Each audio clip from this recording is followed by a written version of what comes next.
내 진정 사모. 은혜 받으실 하나님 말씀은 베드로전서 1장 24절에서 25절 말씀입니다.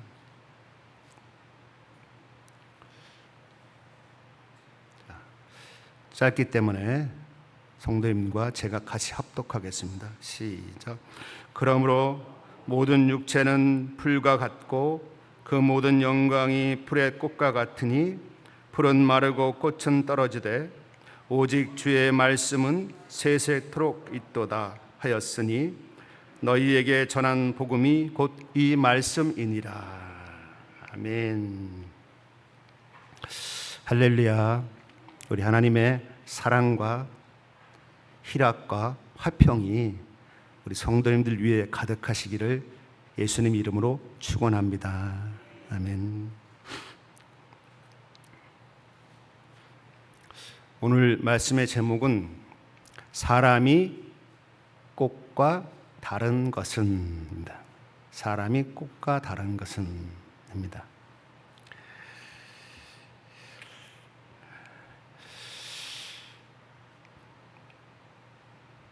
우리가 길을 걷다 보면 아주 흐드러지게 핀 꽃이나 탐스럽게 피어난 들꽃을 마주할 때 우리 성도님들은 어떠한 마음을 드시나요? 굉장히 활짝 핀 꽃을 보면서 참 아름답다, 참 눈부시다, 이런 탄성을 우리가 내뱉죠. 그러나 이 들의 꽃에 이 아름답게 피고 화려하게 핀 것은 오래가지 못해요. 그 탄성과 감탄은 오래가지 못합니다. 며칠이 지나서 바람이 세차게 불고 굵은 비가 쏟아지면 그토록 눈부시던 꽃잎들은 맥없이 땅바닥에 떨어져서 진흙탕성으로 뒹굴고 맙니다. 그리고 언제 피었냐는 듯 흔적도 없이 사라집니다. 가만히 우리 인생을 들여다보면 이런 꽃과 너무 비슷하다, 닮아있다는 생각을 종종 하게 되고 나이가 드니까 더 하게 됩니다. 파릇파릇 싹을 띄우는 유년기를 지나고 청년 시절에는 온 세상을 다 가질 듯 화려하게 자신의 꽃을 피우죠. 그리고 남들보다 더 돋보이는 꽃잎을 뽐내려고 애쓰고, 그리고 더 짙은 향기를 내뿜고 세상의 찬사를 받으려고 밤낮 없이 달립니다. 꽃과 비슷합니다. 그러나 사람의 인생도 세월의 바람에는 누구에게 공평하게 불어옵니다. 어느덧 세월이 흐르면 흰눈 같은 서리가 우리 머리에 내리고 육신의 기력이 쇠하며 화려했던 삶의 무대에서 내려와야 하는 순간을 맞이하게 됩니다. 생물학적인 섭리와 자연 법칙이라는 잣대만 들이대면 사실은 인간과 들의 들꽃은 조금도 다를 바가 없어요. 제가 말씀드린 이 사실만 보면은 인간이나 들꽃이나 다른 게 별로 없어요. 그래서 성경도 인간의 연약함을 꽃에 빗대어서 이렇게 선포합니다. 이사야서 40장 6절에서 7절 말씀입니다.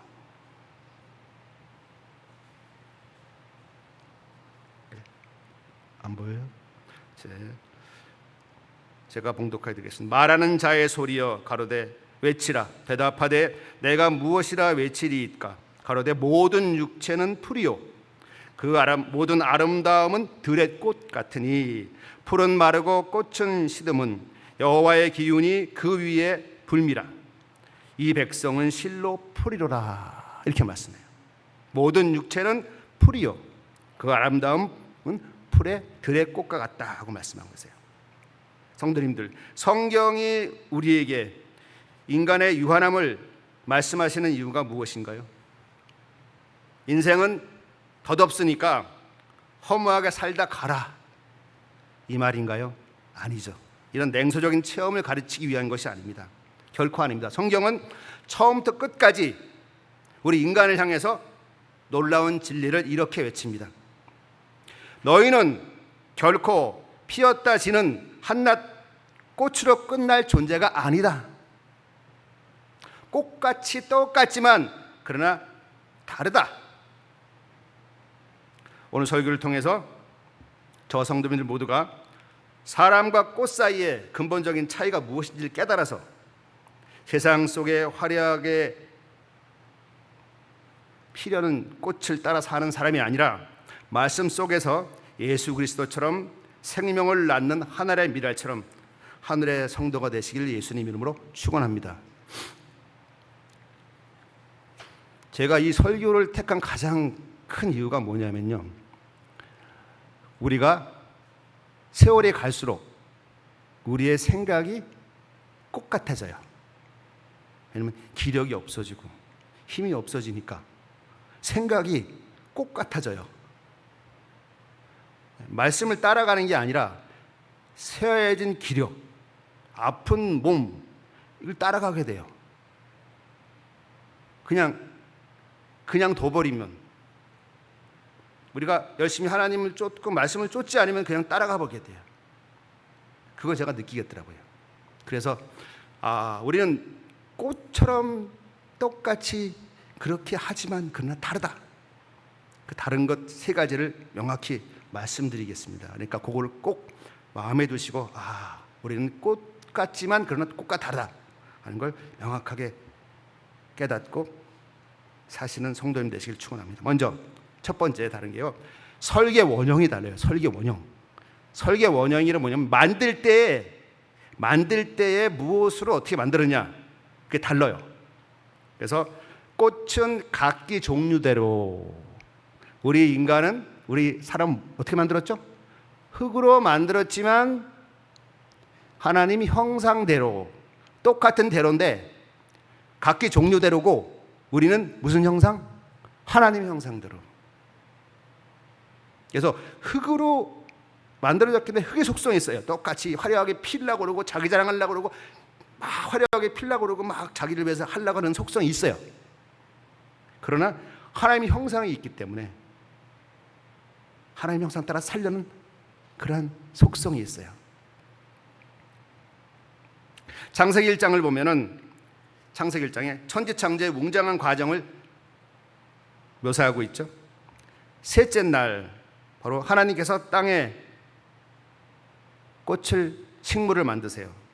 1장 11절에 이렇게 말씀하십니다. 하나님이 가라사대 땅은 풀과 씨 맺는 채소와 각기 종류대로 씨 가진 열매 맺는 과목을 내라 하시매 그대로 되어. 이게 바로 땅은 풀과 씨 맺는 채소와 각기 종류대로 씨 가진 열매 맺는 과목을 내라. 그래서 하나님은 꽃과 나무들을 그 아름다운 모양대로 지으시고 보시기에 좋았다라고 말씀하고 계세요.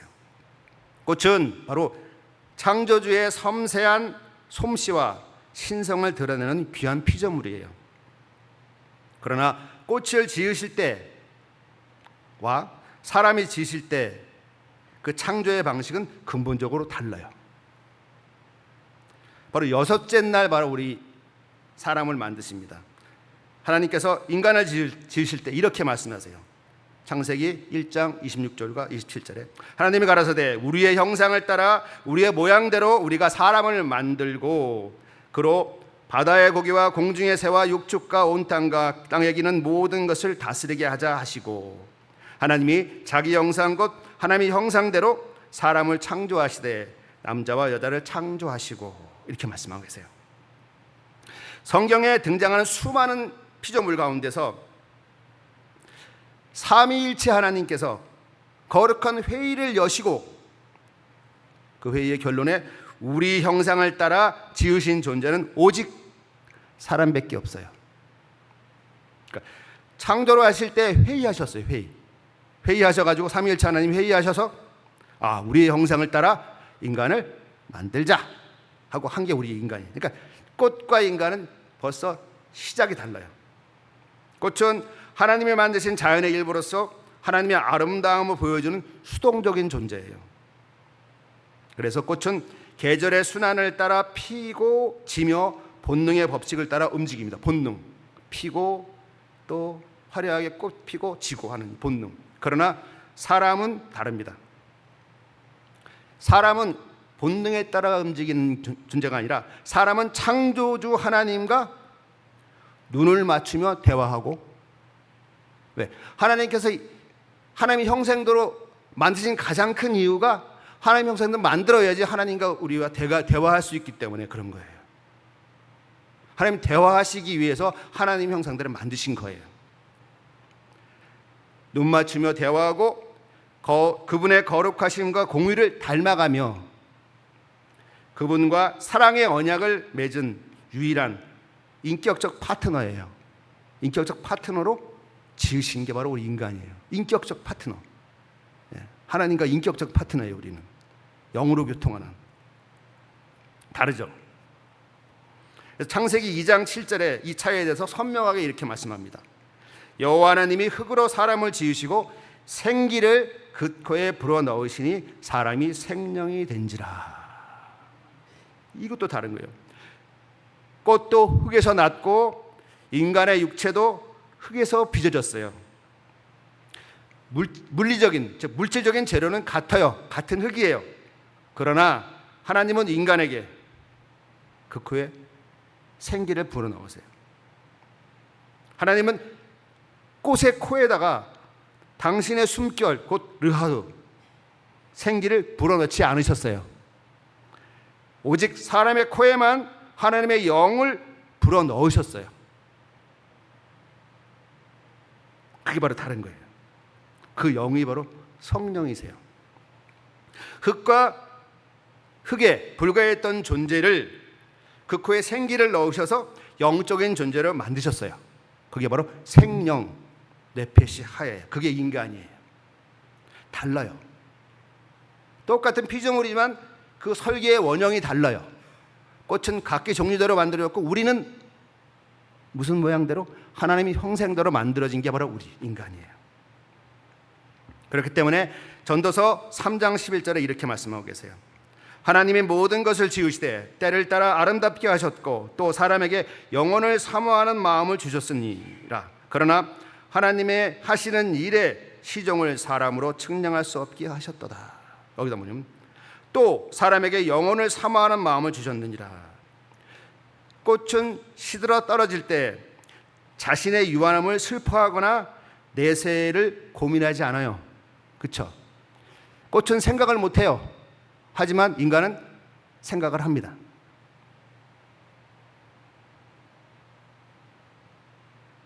인간은 아무리 세상 부귀영화를 누리고 아름다운 꽃을 피워도 마음 한구석에는 항상 영혼을 향한 갈망이 있어요. 그게 인간이에요. 그 또한 하나님의 형상을 닮았기 때문에 가지고 있는 거예요. 왜 영혼을 향한 갈망을 갖고 있죠? 바로 하나님께서 우리 안에 하나님의 숨결을 넣으셨기 때문에 그래요. 생기를 넣으셨기 때문에 그래요. 하나님을 닮게 창조됐기 때문에 그래요. 그래서 우리의 뿌리는 땅의 흙에 머물지 않고 하늘의 영혼에 다 있어요. 그래서 저와 성도님들 모두 잠시 피었다가 버려질 들꽃이 아니라 영원하신 하나님 형상을 품은 거룩한 걸작품임을 꼭 믿으셔야 합니다. 아멘이시죠? 아멘. 우리는 꽃과 같을 것 같지만 그러나 우리는 하나님 형상을 닮은 하나님의 걸작품이다. 그리고 그렇게 만드신 이유는 하나님이 우리와 대화하시기 위한 거다 하는 겁니다. 그다음에 두 번째, 값어치의 차이가 나요. 값어치가 뭐죠? 살 때의 치르는 대가, 값어치입니다. 가치가 달라요. 가치가. 그래서 꽃은 세상의 화려함의 임시값. 화려하지만 잠시.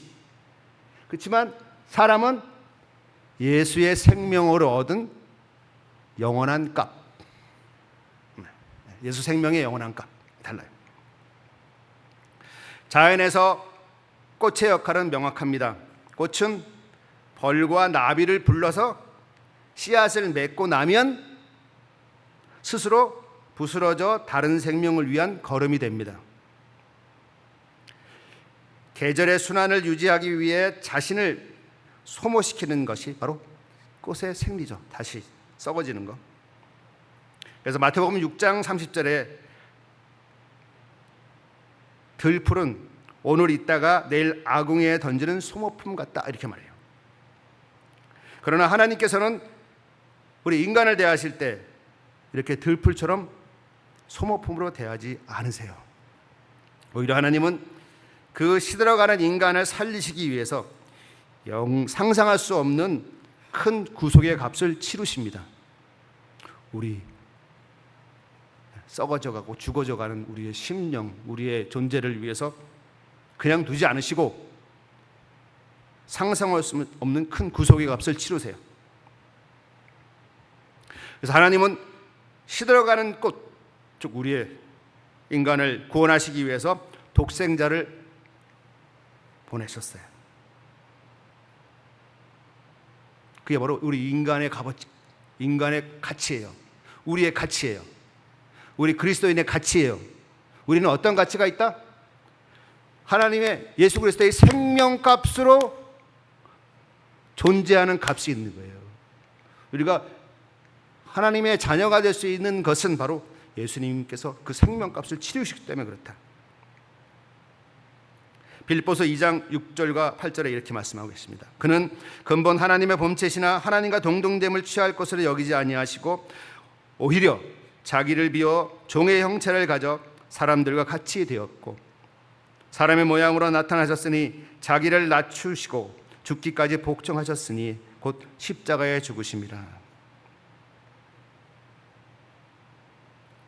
바로 예수 그리스도의 십자가의 보혈이 우리의 생명의 가치값이에요.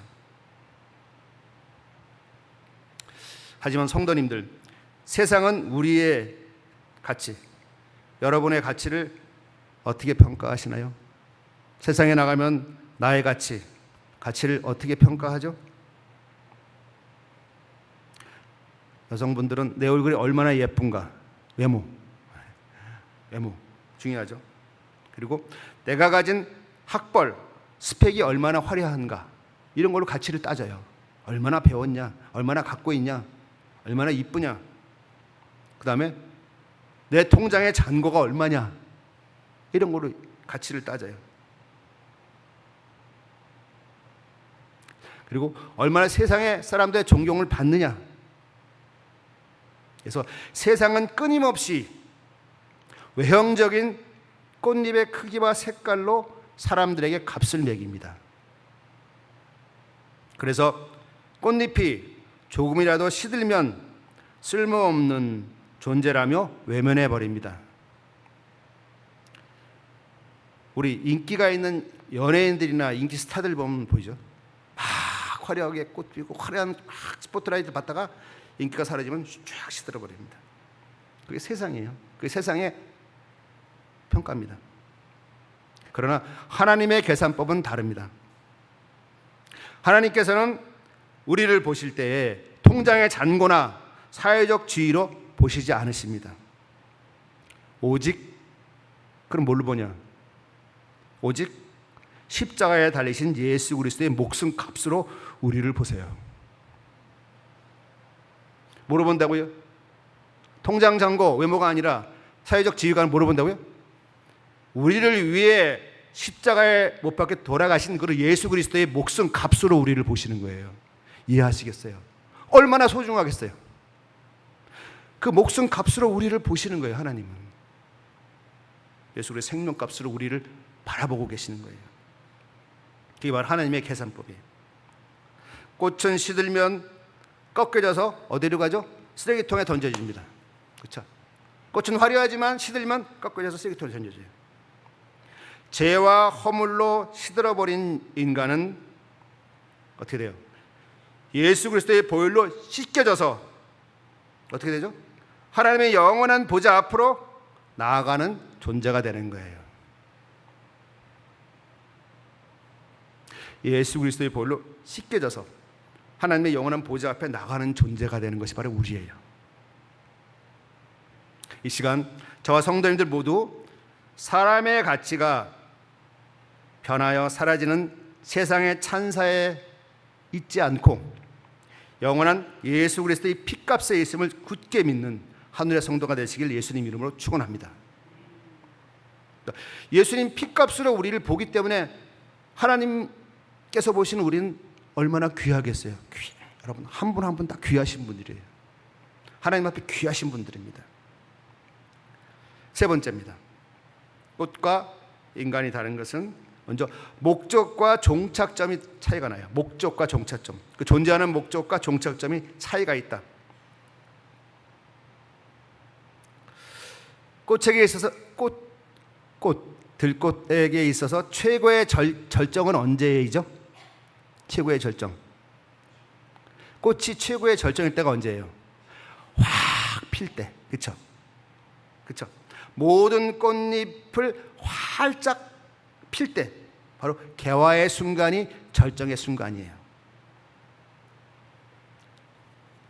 그럼 우리 인간의 절정의 순간은 언제죠? 젊어서 건강할 때.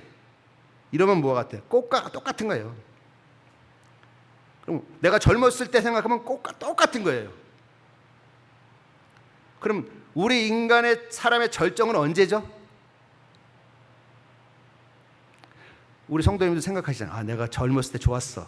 건강하고 화려했어. 우리 생각에는 의식에는 이게 있어요. 이게 육적인 생각이에요. 꽃처럼 생각하는 거예요. 근데 대부분 이렇게 생각하세요. 은연중에. 그러나 이거는 꽃과 같은 생각이다. 성경적인 생각이 아니다. 그래서 우리의 존재가 가장 절정일 때가 언제일까요? 네, 답을 만들어 보세요. 꽃에서 최고의 절정은 개화의 순간입니다. 그렇기 때문에 꽃에게 낙화, 즉 꽃잎이 떨어지는 것은 존재의 쇠퇴, 상실, 그리고 완전한 종말이에요. 세상 사람들의 가치관도 이 꽃의 논리와 똑같아요. 여기랑 똑같아요. 여기랑 똑같으면 우리가 세상 사람과 다른 게 없어요. 젊었을 때 즐겨라. 한 살이라도 젊었을 때 꽃처럼 너를 뽐내라. 늙고 병들면 끝이다.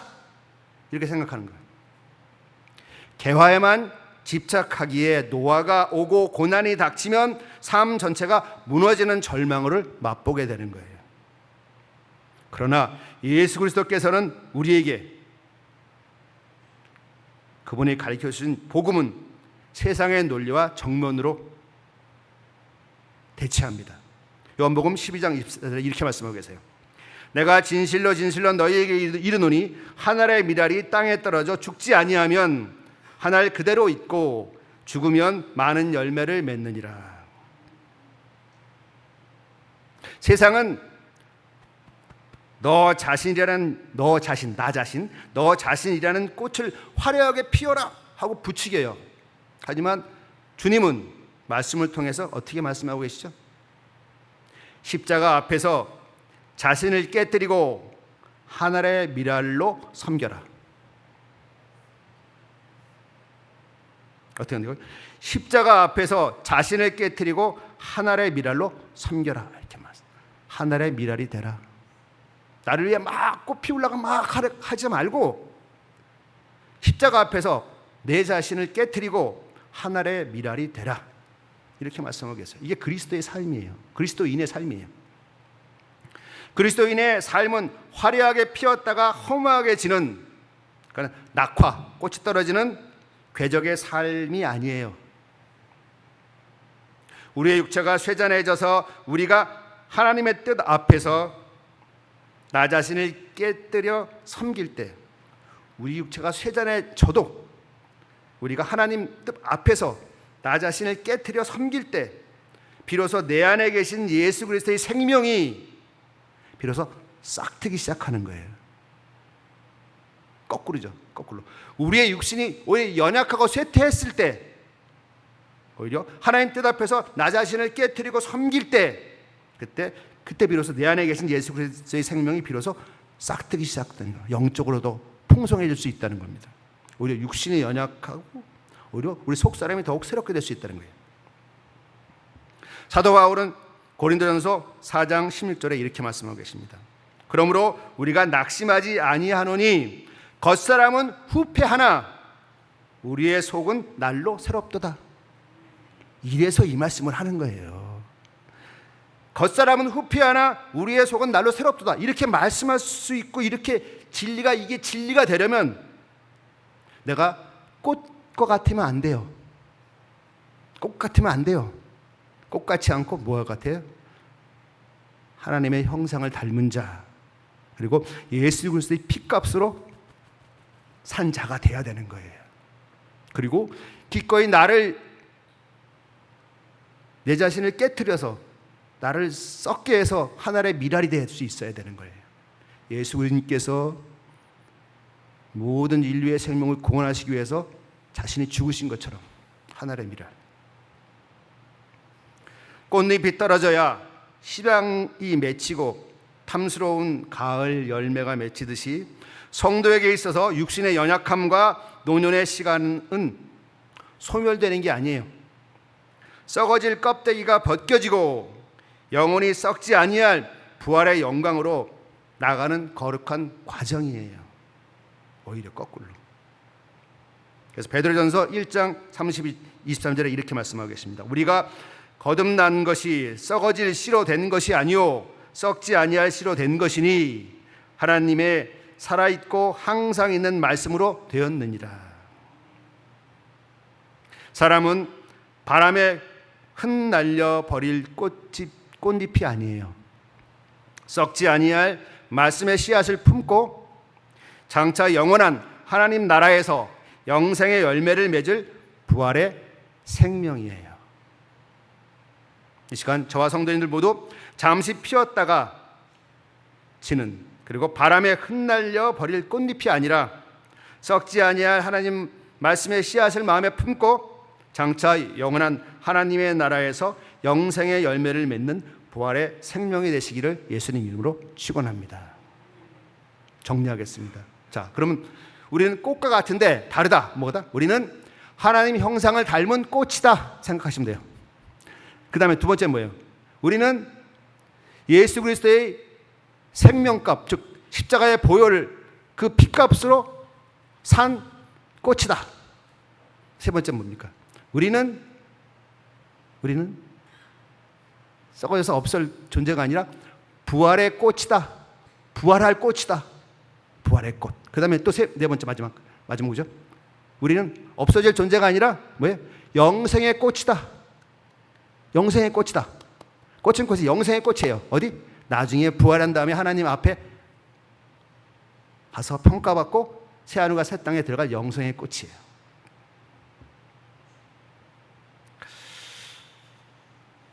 오늘 하나님께서 이 설교를 통해서 우리 각 사람의 영혼에게 이렇게 질문하십니다. 너는 계절의 변화에 흔들리며 피었다가 시들어버릴 한떨기 꽃으로 살겠느냐? 아니면 영원한 생명을 품고 부활의 영광을 향해 걸어가는 거룩한 자녀가 되겠느냐? 물어보고 계십니다. 그래서 오늘 설교를 통해서 세 가지 결단을 하시기를 축원합니다. 첫 번째,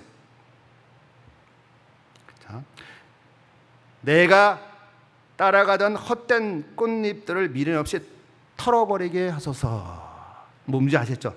꽃잎의 속성들, 따라가던 거, 화려하려고 막 그러고 막 남에게 인정받으려고 그러고 막 그거 털어버리게 하소서.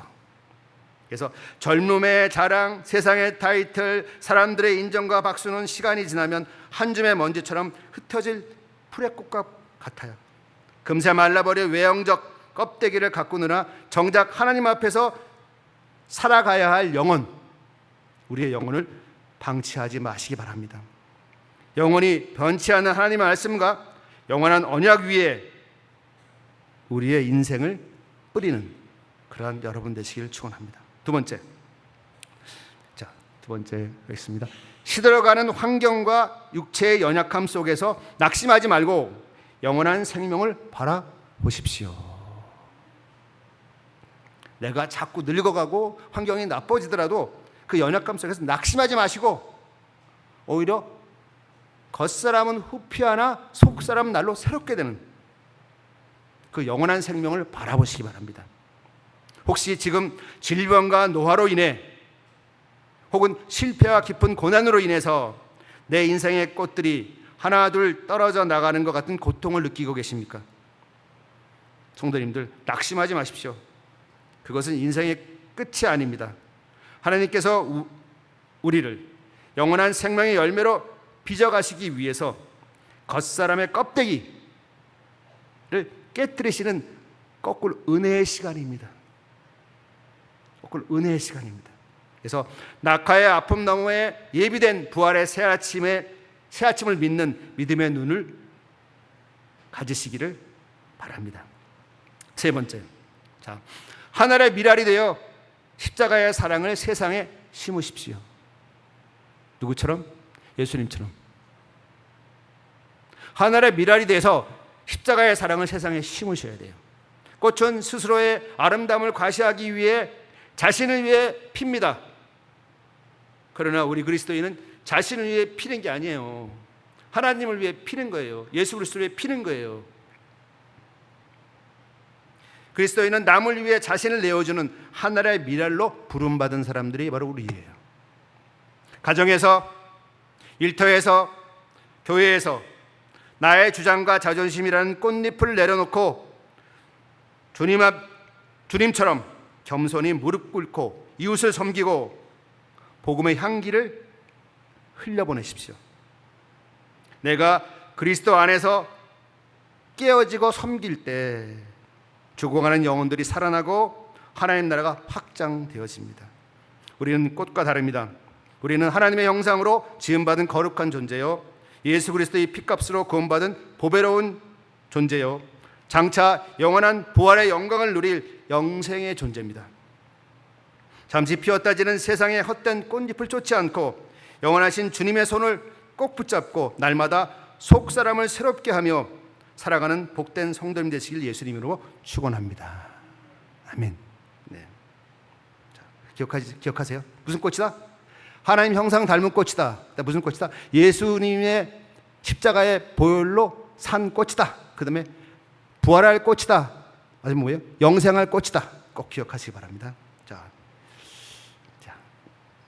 세 개의 기도의 제목하고 544 찬양하신 후에 기도하겠습니다. 먼저 주님 하면 해주세요. 시작. 주님, 내가 따라가던 헛된 꽃잎들을 미련 없이 떨어내게 하소서. 그다음 두 번째요. 주님, 낙화의 아픔 너머에 예비된 부활의 새 아침을 믿음의 눈으로 바라보게 하소서. 그다음 세 번째, 주님, 하늘의 미랄이 되어 십자가의 사랑을 세상에 심게 하소서. 아멘. 우리 544장 찬양하신 이후에 기도의 제목으로 찬양하시고 기도하겠습니다.